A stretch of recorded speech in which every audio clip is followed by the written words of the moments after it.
Bonjour et bienvenue dans cette série de vidéos où on va répondre aux questions qui pourront être à l'examen du marketing. Dans cette série de vidéos, je vais vous donner une liste des questions les plus importantes à savoir du marketing.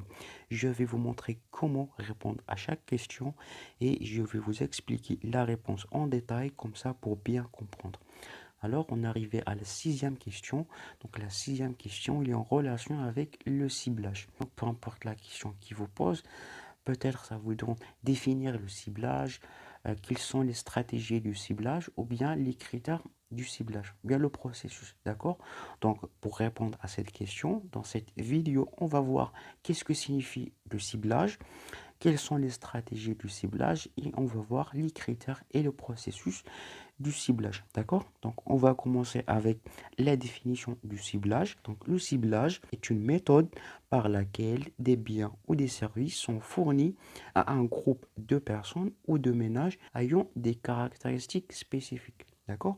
Donc, je vais vous expliquer cette définition. Donc, après qu'on a déjà vu dans la vidéo précédente la segmentation, après que l'entreprise segmente le marché, donc quand l'entreprise segmente le marché à un groupe de personnes, là, la deuxième étape, qu'est-ce qu'elle va faire? Elle va cibler.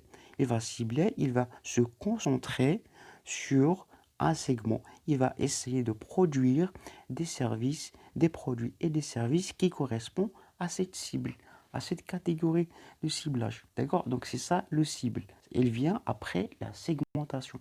C'est le fait de cibler, se concentrer sur un segment de personnes. D'accord? Donc, en général, il y a trois grandes stratégies de ciblage, d'accord? Donc, il y a le ciblage indifférencié, ciblage différencié, ciblage concentré. D'accord? Donc, on va commencer avec le ciblage indifférencié. Donc, le ciblage indifférencié signifie que l'entreprise, elle produit des produits qui correspondent à tous les segments. Ça veut dire que l'entreprise il va produire des produits, un produit que tout le monde peut acheter. Par exemple, l'entreprise Coca-Cola, elle produit un boisson que tout le monde peut l'acheter. Les enfants, les adolescents, des personnes âgées, voilà, tout le monde peut consommer, acheter ce produit et boire Coca-Cola. Voilà, d'accord?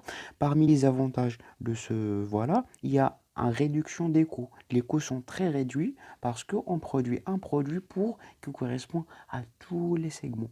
D'accord? Donc, par contre, le ciblage différencié, là, ça consiste de proposer des produits différents de chaque segment. C'est-à-dire que l'entreprise, il va découper le marché à plusieurs segments. Il va essayer de produire, offrir un produit pour chaque segment. Chaque segment, on va essayer de produire un produit qui correspond à ce produit. L'exemple que je vais vous donner, c'est l'exemple de l'automobile. D'accord? Par exemple, on va prendre l'entreprise Volkswagen. Donc, Volkswagen, elle produit des voitures de famille, elle produit des voitures de sport, elle produit des voitures 4x4, elle produit des voitures des citadins, des petits, des voitures électriques, des voitures des jeunes. Donc là, pour chaque segment de clients, Volkswagen va essayer de produire un produit spécifique qui correspond à ce segment. D'accord? Donc, parmi les inconvénients de cette stratégie, il y a un énorme coût. Il y a plusieurs coûts. Parce qu'à chaque segment, il va faire le produit, il va essayer de faire la pub. Donc, tous ces éléments, ils coûtent de l'argent. D'accord? Donc, on va passer à la troisième stratégie. C'est la stratégie concentrée. C'est le ciblage concentré. Là, signifie que l'entreprise, il va choisir un seul segment.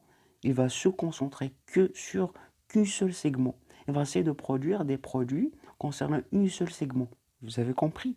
Je vais vous donner un exemple sur l'automobile.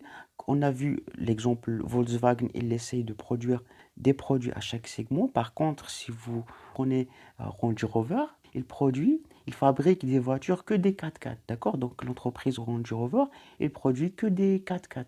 Il ne produit pas des voitures de famille, des voitures, des mini-voitures. Il se concentre sur un seul segment. Voilà, il se concentre sur un seul segment, c'est les 4x4. D'accord? Donc, il ne produit pas d'autres types de voitures.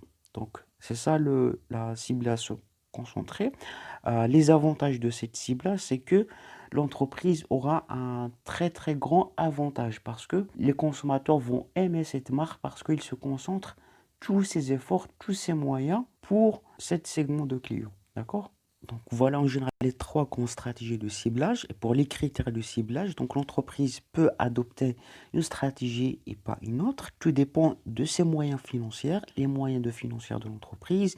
Tout dépend de l'image de l'entreprise. Tout dépend de la stratégie générale de l'entreprise ou bien les grands objectifs généraux que l'entreprise fixe au départ. Est-ce qu'il va faire une stratégie ciblée, différenciée ou bien indifférenciée? Donc voilà pour le processus du ciblage. Donc voilà, euh, tout dépend. La première des choses, c'est qu'il faut que cette ciblage sera adéquat avec l'image de l'entreprise. Il faut que la cible que l'entreprise va choisir va être correspond à l'image de l'entreprise. Il faut qu'il soit compatible avec l'objectif général de l'entreprise. Et il faut aussi que la taille de ce segment est une taille très grande pour que l'entreprise peut en tirer des bénéfices et que cet segment peut croître dans le temps. Parce que ça ne sert à rien de se concentrer sur un segment très réduit avec un segment qui n'a pas de croissance. Donc tous ces critères, ou bien tout dans ce processus, l'entreprise fait attention pour choisir la stratégie qui correspond à ces critères. D'accord? Donc en général, c'est ça le ciblage. J'espère que vous l'avez compris. Si vous n'avez pas encore compris une partie du marketing, je vous laisserai dans la description toutes les parties que j'ai expliquées jusqu'à maintenant.